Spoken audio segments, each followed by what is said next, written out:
Hello दोस्तों, नई video में आपका स्वागत है। दोस्तों मेरे चैनल पर बने रहें और अधिक से अधिक सब्सक्राइब करें। आचार संहिताएं महंगाई भत्ते पर नहीं कोई बात, कर्मचारी को चाहिए सरकार का साथ। कर्मचारी बोले आचार संहिता में निर्वाचन आयोग देता रहा है सहमति। आचार संहिता के बीच एक बार फिर रिटायर और मौजूद कर्मचारियों का दर्द सामने आया है।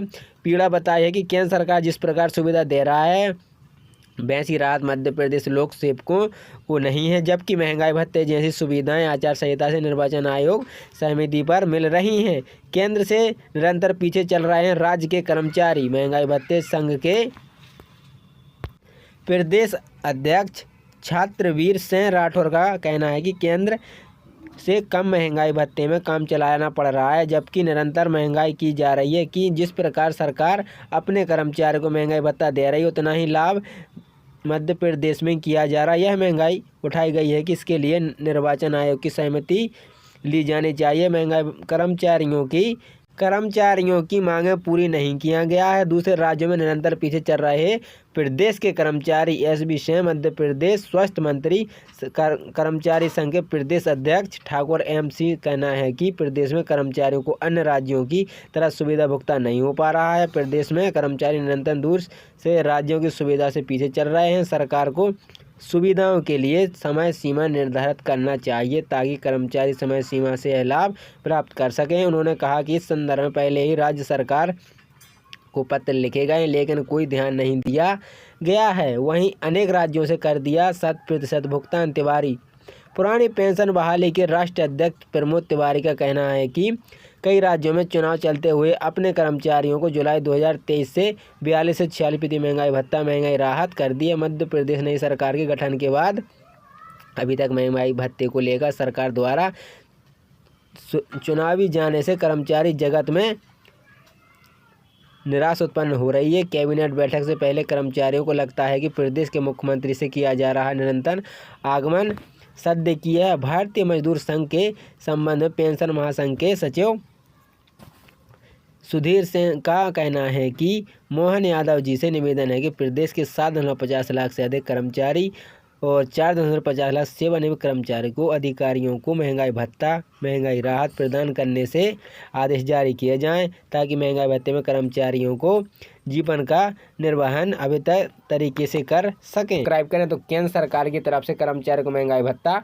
मार्च में 4% बढ़ाने का ऐलान किया था। इसके साथ ही यह बढ़कर 50% हो गया है। यह डीए हाइक जुलाई 2023 से लेकर दिसंबर 2023 तक के आंकड़ों के आधार पर किया गया है, लेकिन अब फरवरी 2024 में महंगाई भत्ता अपडेट नहीं किया गया है। 1 जनवरी 2024 से महंगाई भत्ता बढ़कर 50% हो गया है।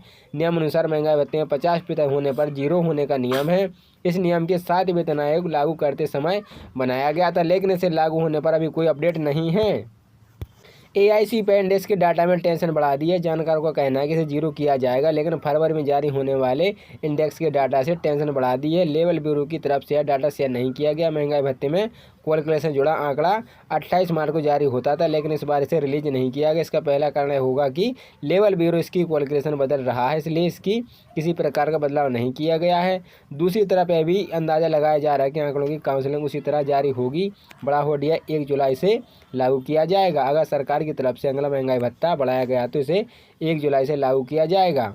इंडेक्स का आंकड़ा 138 पॉइंट तक पहुंच गया। इसके अनुसार डीए बढ़कर 50.84% हो गया है। आंकड़ा जनवरी 2024 के लिए जारी किया गया था, लेकिन फरवरी का डाटा अभी तक शो नहीं हुआ है। यह भी उम्मीद है कि लेबर ब्यूरो द्वारा जीरो कहा जा रहा है। जानकारों को कहना है कि महंगाई भत्ते डीए में अगला अपडेट 4% का हो सकता है। इसका 54% की दर से भुगतान किया जाएगा। जीरो होने की उम्मीद कम ही है। मौजूदा आंकड़ों के हिसाब से महंगाई भत्ता 51% पर पहुंच गया है। फरवरी, मार्च, अप्रैल, मई, जून के आंकड़े आना बाकी हैं। उम्मीद की जा रही है कि 3% महंगाई भत्ता उछाला सकता है, यानी यह 51 से बढ़कर 54 तक पहुँच जाएगा। जनवरी से जून 2024 के AICPay आंकड़ों के आधार पर महंगाई भत्ता तय होगा। जनवरी के हिसाब से यह 50.54% पर जाएगा। 5 महीने के अंदर बाकी आने वाले जानकारों को उम्मीद है कि इस बार भी 4% का इजाफा होना तय है। 11 लाख विद्यार्थियों में से 2.38 लाख हुए फेल। 83,000 supplement I. किसी भी परीक्षा में टॉप 10 में जगह नहीं बना पाया भोपाल। परीक्षाएं फेल हो जाते तो निराश न हुए, शुरुआत करें। असफलता स्वीकार करना मतलब खुद को नहीं ऊर्जा देना। नए सत्र में BBS, BCom, BSc, BA सहित 11 यूजी और 35 PG कोर्स कॉलेज में एडमिशन 1 मई से शुरू होंगे। यूजी के रजिस्ट्रेशन और PG के 2 से। इंजीनियर से बाहर होने आउटसोर्स। विविध ITI संस्थान कंपनियों की डिमांड के अनुसार बना रहे हैं सिलेबस डिमांड वाले कोर्स। प्रदेश में जिले की प्रणाली सूचना में उत्कृष्ट विद्यालय के 9 विद्यार्थी शामिल किए गया सम्मान। अंग्रेजी पढ़ाने वाले शिक्षक व अतिथि नहीं। परिणाम 10वीं में 13.6, 12वीं में 18.6% विद्यार्थी ही हुए पास।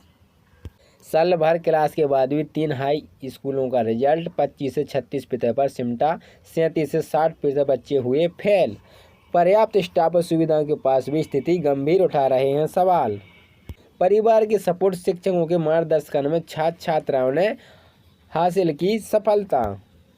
7 में से 1 CM राज्य का ही रिजल्ट अच्छा। सरकारी स्कूल स्नेहन और रूरई का परिणाम 100%।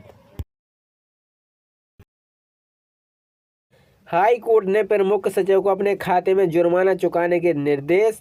हाई कोर्ट ने अनुकंपा नियुक्ति से जुड़े मामले में स्पष्ट आदेश के बावजूद जवाब पेश नहीं करने पर कड़ी नाराजगी जताई है। न्यायमूर्ति विवेक अग्रवाल की एक पीठ ने ट्राइबल वेलफेयर के विभाग के प्रमुख सचिव पर 5,000 जुर्माना लगा दिया। कोर्ट ने निर्देश दिए हैं कि प्रमुख सचिव स्वयं अपने वेतन खाते में जुर्माना की राशि मध्य हाई कोर्ट विद्युत सेवा समिति के खाते में जमा कराए। इस निर्देश के साथ हाई कोर्ट में उक्त अधिकारियों को जवाब पेश करने 10 दिन समय दे दिया है। याचिका शहडोल निवासी भगवान दास शर्मा की ओर से अधिवक्ता दिनेश उपाध्याय के पक्ष में रखा गया। उन्होंने दलील दी है कि याचिकाओं की मां गणेशिया बाई को भृत्य के नियमित पद पर अनुकंपा नियुक्ति दी गई थी। बाद में विभाग ने 2014 में अनुकंपा नियुक्ति के नीति तक गणेशिया बाई को कार्यभारित कर्मचारी माना। कोर्ट ने 1 अप्रैल 2024 को प्रमुख सचिव को शपथ पत्र पर यह बताया गया किस आधार पर याचिका की मां को कार्यभारित कर्मचारी मानने की सुनवाई के दौरान राज्य शासन की ओर से पुनः मोहलत मांगी गई है, जिस पर हाईकोर्ट ने नाराजगी जताई है।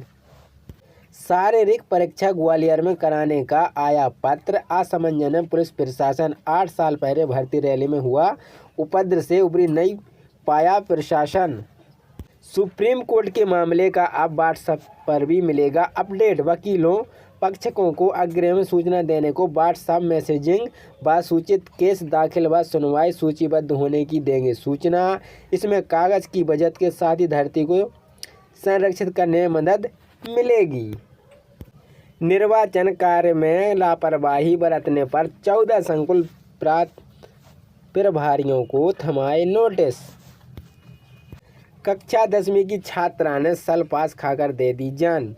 सीहोर इछावर में एक छात्रा ने कक्षा 10वीं फेल होने से दुखी होकर सल्फास खाकर जान दे दी है। बुधवार को अपनी परीक्षा परिणाम देखकर उन्होंने छात्रा ने आत्महत्या कदम उठाया। पुलिस के अनुसार इछावर के वार्ड नंबर 12 निवासी 14 वर्षीय छात्रा पूजा राठौर गोल्ड ब्राइड स्कूल की छात्रा थी, जिसने हाई स्कूल परीक्षा परिणाम में फेल होने के दुखी होकर छात्रा ने देर रात 2 बजे सल्फास की गोली खा ली है, जिससे वह तड़पने लगी, जिसे उसकी मां ने देखा कि परिजनों को जगाया। परिजनों छात्रा को शासकीय अस्पताल ले गए, जहां से उसे सीहोर रेफर किया गया, जहां इलाज के लिए दौरान बच्ची की मौत हो गई।